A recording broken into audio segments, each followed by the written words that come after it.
എന്താ അവിടെ തന്നെ നിന്നത്? അകത്തേക്ക് വരാൻ പേടിയാണോ?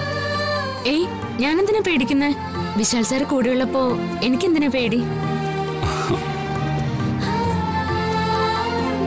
ഈ ധൈര്യമാണ് വേണ്ടത്.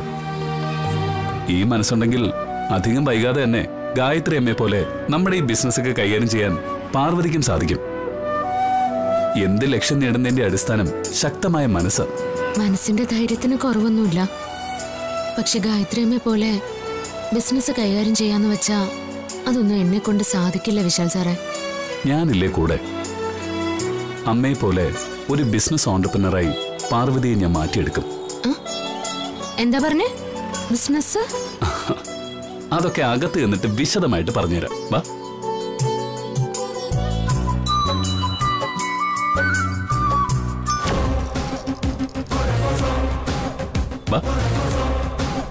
Good morning sir. Good morning.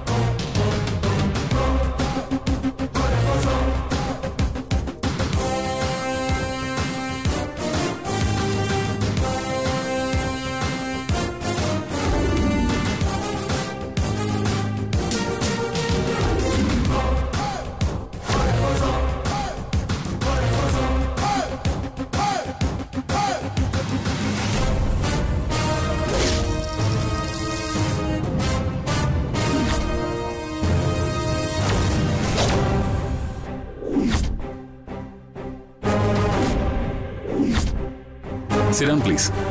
Parvathi, ഇരിക്കാം.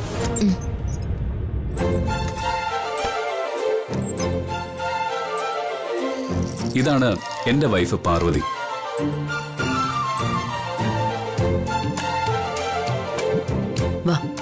നിങ്ങളിൽ പലർക്കും അറിയാമെങ്കിലും നേരിട്ട് കാണുന്നത് ആദ്യമായിട്ടായിരിക്കും.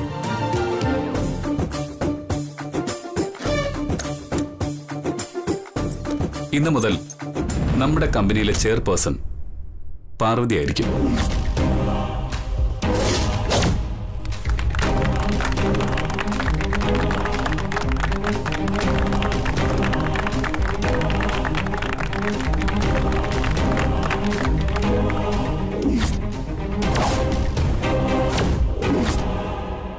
അമ്മ പോയതിനു ശേഷം ശൂന്യമായി കിടന്നിരുന്ന പദവി പാർവതി ഏറ്റെടുക്കുന്നു.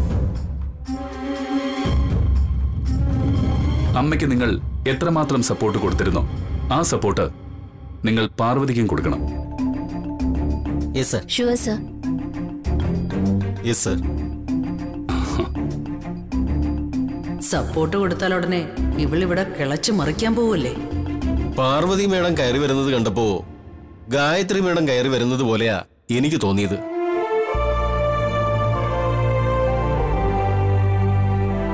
എന്തോ ചില സാമ്യതകൾ ഗായത്രി മേഡത്തിനും പാർവതി മേഡത്തിനും ഉള്ളതുപോലെ എനിക്ക് തോന്നുന്നു. പിന്നെ ഗായത്രി മേഡത്തിനും പാർവതി മേഡത്തിനും സാമ്യത പോലും. ഇയാളിത് എന്ത് തള്ളാ തള്ളി മറിക്കുന്നേ? എന്നാൽ ഞങ്ങൾ ക്യാബിനിലേക്ക് ചെല്ലട്ടെ. നിങ്ങൾ വരൂ. പാർവതി, വാ.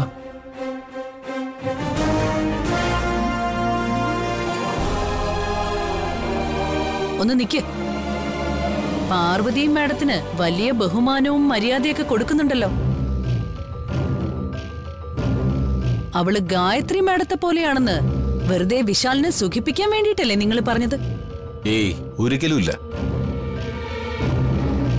ഈ കമ്പനിയിൽ 10-30 കൊല്ലമായി ജോലിയെടുക്കുന്ന ഒരാളാ ഞാൻ. എനിക്കാരെയും സുഖിപ്പിക്കേണ്ട കാര്യമൊന്നുമില്ല. പാർവതി മേഡത്തിന്റെ വരവും ഐശ്വര്യവും ഒക്കെ കണ്ടപ്പോ എനിക്ക് ഗായത്രി മേഡത്തെ പോലെ തോന്നിയെന്നുള്ളത് സത്യം തന്നെയാ. ഇത് ഗായത്രി മേഡത്തിന്റെ മരുമോളല്ല, ഗായത്രി മേഡം തന്നെയാ.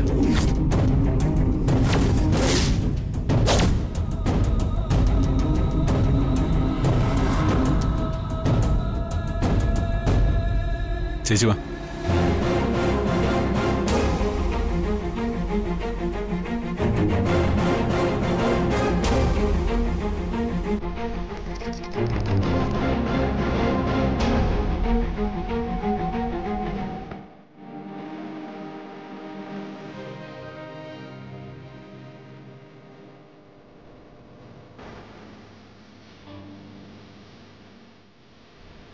പാർവതി, ഇതെന്റെ അമ്മ ഇരുന്ന ചേരാ.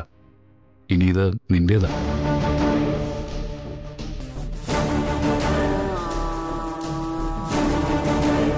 നീ ഇതിലിരിക്കണം.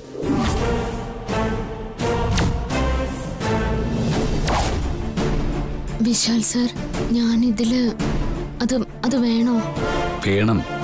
നീ ഇപ്പോ ഇവിടെ എന്റെ ഭാര്യ മാത്രമല്ല, ഈ കമ്പനിയുടെ ചെയർപേഴ്സണാ. ചെയർപേഴ്സൺ ഇരിക്കേണ്ടത് ഈ കസേരയിൽ.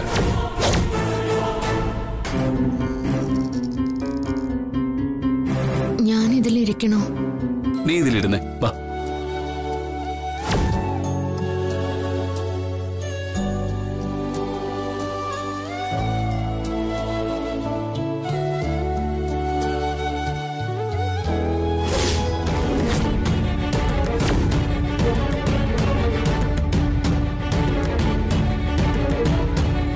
ചെയർ മോഹിച്ചാണ് ഞാൻ ഇവിടം വരെ വന്നത്. എന്നിട്ട് എനിക്കതിലൊന്നും തൊടാൻ പോലും സാധിച്ചില്ല. ഇപ്പോ ഏതോ പട്ടിക്കാട്ടിൽ നിന്നും വന്ന ഇവള് ഇതിൽ കയറിയിരിക്കുന്നു. ഇല്ല, ഇവളെ അധികകാലം ഈ കസേരയിലിരുത്തി വാഴിക്കാൻ പാടില്ല.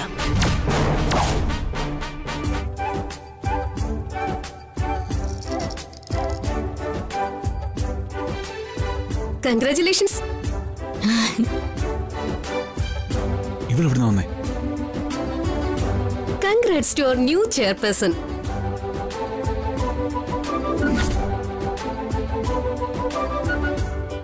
അടിപൊളി. നീ ഈ ചെയറിലിരിക്കുന്നത് കാണാൻ തന്നെ നല്ല ചേലുണ്ട്. കൊടുക്കൈ.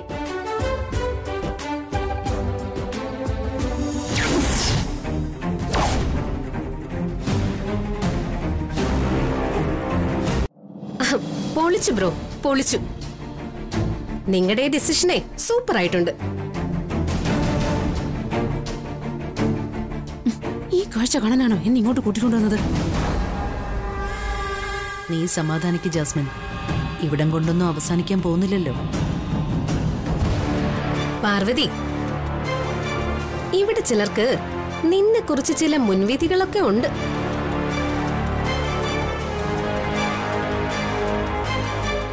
അത് നിനക്കും അറിയാലോ. നീ അതൊക്കെ തിരുത്തി കുറിക്കണം. നിന്നെ കൊണ്ടത് സാധിക്കും പാർവതി. സാധിക്കും. എന്നാ പിന്നെ ഡ്യൂട്ടി തുടങ്ങാം പാർവതി.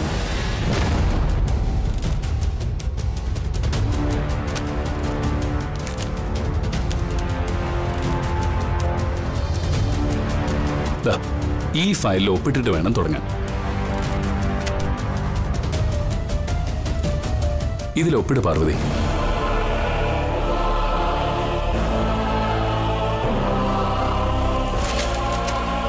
ഇതില് എന്താ എഴുതിയിരിക്കുന്ന വിശാൽ സർ? നീ ആദ്യം അതില് സൈൻ ചെയ്. ഓ സോറി, ഇംഗ്ലീഷ് നിനക്ക് അറിയില്ലല്ലോ അല്ലേ? പാർവതി, നീ ആദ്യം വിശാല് പറഞ്ഞതുപോലെ അതിൽ ഒപ്പിട്. ബാക്കിയെല്ലാം വഴിയെ മനസ്സിലാവും. പാർവതി, ഇവിടെ ഇവിടെ പിന്നെ ഇവിടെ. ജാസ്മിൻ, ഇവിടെ വരൂ.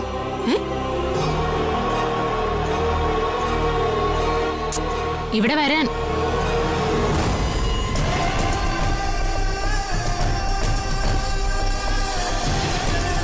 എന്താ എന്താ വേണ്ട? അവിടെ ഇരിക്കെ.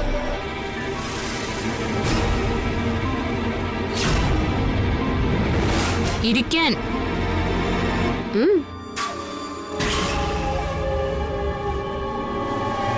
എന്നിട്ട് അതിൽ നിന്നൊരു കടലാസ് എടുക്ക്.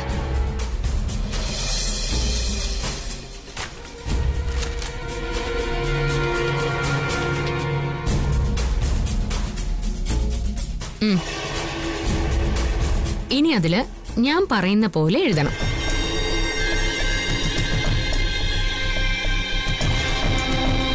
ഇന്നു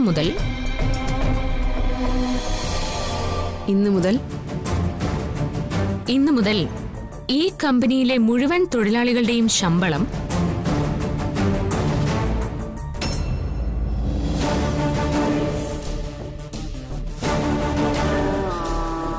10% വർദ്ധിപ്പിച്ചിരിക്കുന്നു.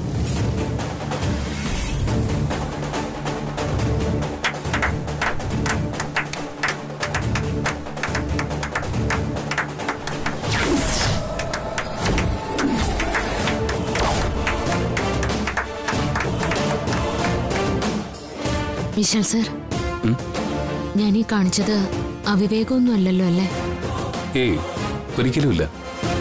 സ്റ്റാഫിന്റെ ശമ്പളം വർദ്ധിപ്പിക്കണമെന്ന് ഞാനും വിചാരിച്ചിരിക്കുകയായിരുന്നു.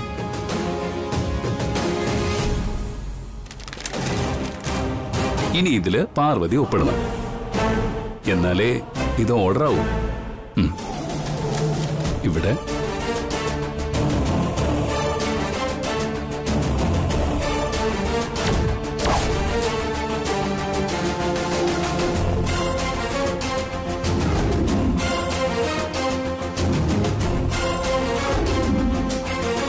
ഇത് ഗായത്രി മേഡം തന്നെയാ.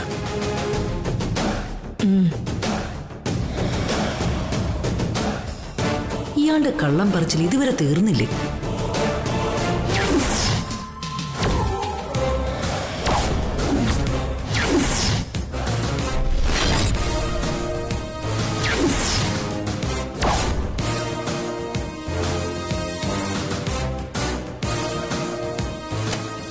ഇങ്ങനെ തരൂ.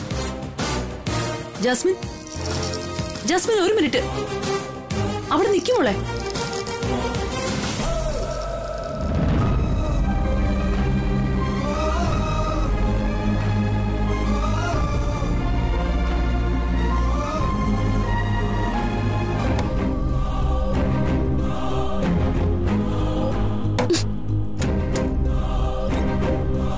ജാസ്മിൻ, എന്താ മോളെ, എന്തു പറ്റി? നടന്നത് എന്താണെന്ന് എന്റെ സ്വന്തം കണ്ണോണ്ട് കണ്ടതല്ലേ. നീ എന്തിനാ അവള് വിളിച്ച ഉടനെ ഓടി അവളുടെ അടുത്തേക്ക് ചെന്നത്? അതുകൊണ്ടല്ലേ അവള് ബുദ്ധിപൂർവ്വം നിന്നെ കൊണ്ട് പിയുടെ പണിയെടുപ്പിച്ചത്? അവൾ എന്തിനാ എന്നെ വിളിക്കുന്നതെന്ന് ഞാൻ അറിഞ്ഞു. അത് നീ ചിന്തിക്കണമായിരുന്നു. അവള് കുശാഗ്ര ബുദ്ധി ഉള്ളവളാണെന്ന് നീ മനസ്സിലാക്കണമായിരുന്നു. എല്ലാവരുടെ മുന്നിലും ഞാൻ നാണം കെട്ടില്ലേ?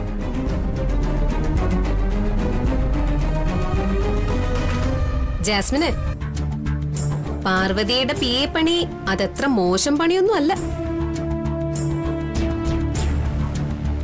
വെറുതെ ആ വീട്ടില് ചുറ്റിത്തിരിഞ്ഞ് ഏഷണിയും പരദൂഷണവും ഒക്കെ ഉണ്ടാക്കുന്ന നേരത്തെ ഇവിടെ വന്ന പാർവതിയുടെ സെക്രട്ടറി ആയിട്ട് ജോലി ചെയ്ത നിനക്കിത്തിരി വിവരവും കിട്ടും, മോശമില്ലാത്തൊരു തുക ശമ്പളവും കിട്ടും.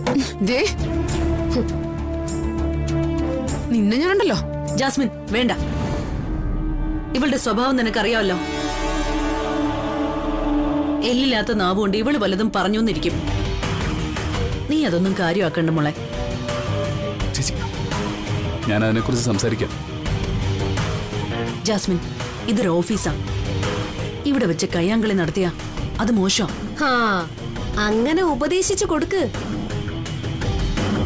പിന്നെ ഞാൻ പറഞ്ഞത് അത് വെറുതെ ഒന്നും പറഞ്ഞതല്ല കേട്ടോ. നിനക്ക് സീരിയസ് ആയിട്ട് ആലോചിക്കാവുന്നൊരു വിഷയം. ഗാർഗി, നീ നിർത്തുന്നുണ്ടോ? ദേ, നീ വെറുതെ എരുതിയിൽ എണ്ണ ഒഴിക്കല്ലേ. എരുതിയിൽ എണ്ണ ഒഴിക്കുക, പുര കത്തുമ്പം വാഴ വെട്ടുക, അതൊക്കെ നല്ല കലാപരിപാടികളല്ലേ? എടി,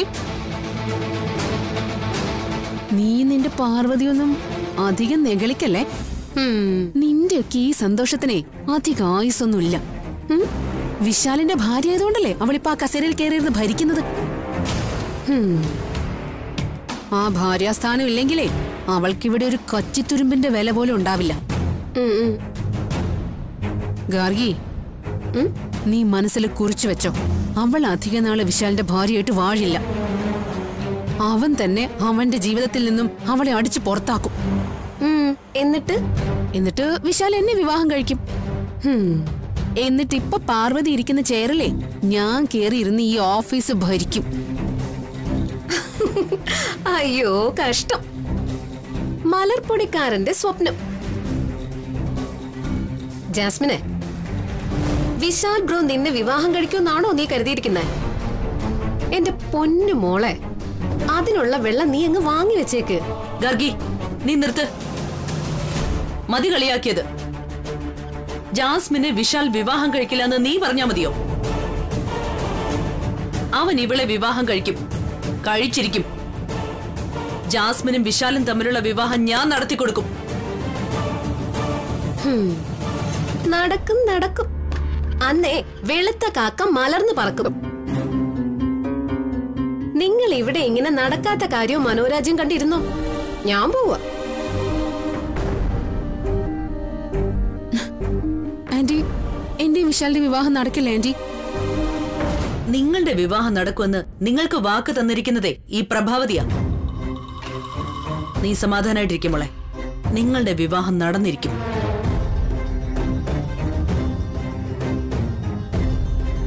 എടി പാർവതി, ജാസ്മിനെ അപമാനിച്ചതിന്റെ ശിക്ഷ നീ അനുഭവിക്കും, അനുഭവിപ്പിച്ചിരിക്കും. നീ വീട്ടിലേക്കല്ലേ വരുന്നത്? വാ, വന്നിട്ട് കാണാം.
മോളെ പാർവതി,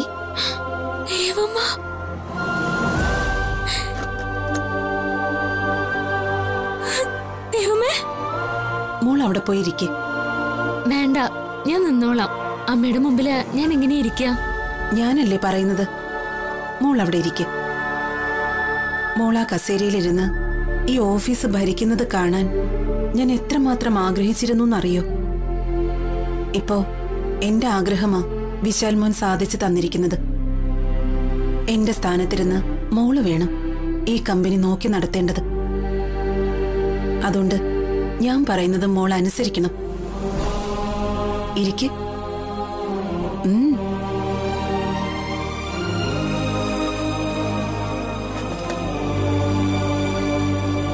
നിനക്ക് ചില ഉപദേശങ്ങൾ തരാനാ ഞാൻ വന്നത്.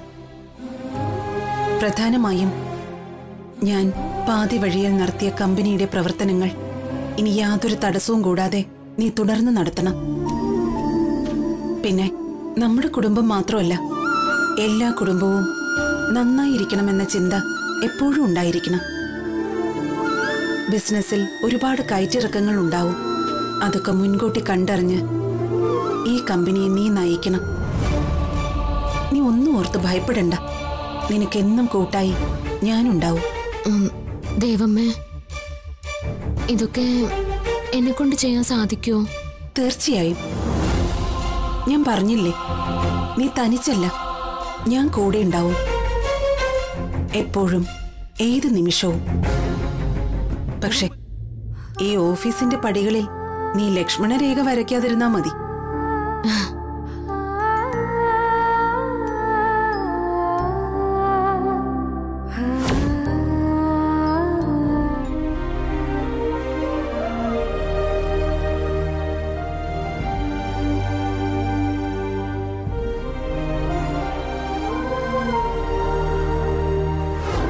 ഞാൻ പാതി വഴിയിൽ നടത്തിയ കമ്പനിയുടെ പ്രവർത്തനങ്ങൾ ഇനി യാതൊരു തടസ്സവും കൂടാതെ നീ തുടർന്ന് നടത്തണം.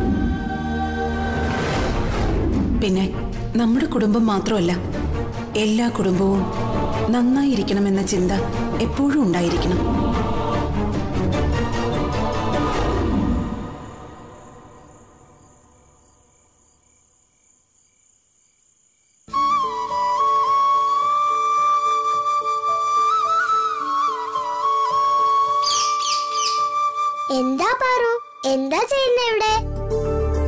അറിയില്ലേ? പതിവ് പരിപാടി തന്നെ. എന്തേ നീ കൂടുന്നോ? നിനക്ക് ഈ മുറി തന്നെ കിടന്നൂടെ പാറു? ഞാൻ എങ്ങനെ ഇവിടെ കിടക്കുന്നേ? എനിക്കിവിടെ ഒരു മുറി തന്നിട്ടുണ്ടല്ലോ, ഞാൻ അവിടെ തന്നെ കിടന്നോളാം മണിക്കുട്ടാ. അയ്യേ കഷ്ടം തന്നെ. നിന്നെ പോലൊരു ട്യൂബ്ലൈറ്റ് വേറെ എവിടെയും കാണില്ല. നീ ആരാണെന്നൊന്ന് ആലോചിച്ച് നോക്ക് പാറു. ആലോചിക്കാൻ എന്തിരിക്കുന്നു?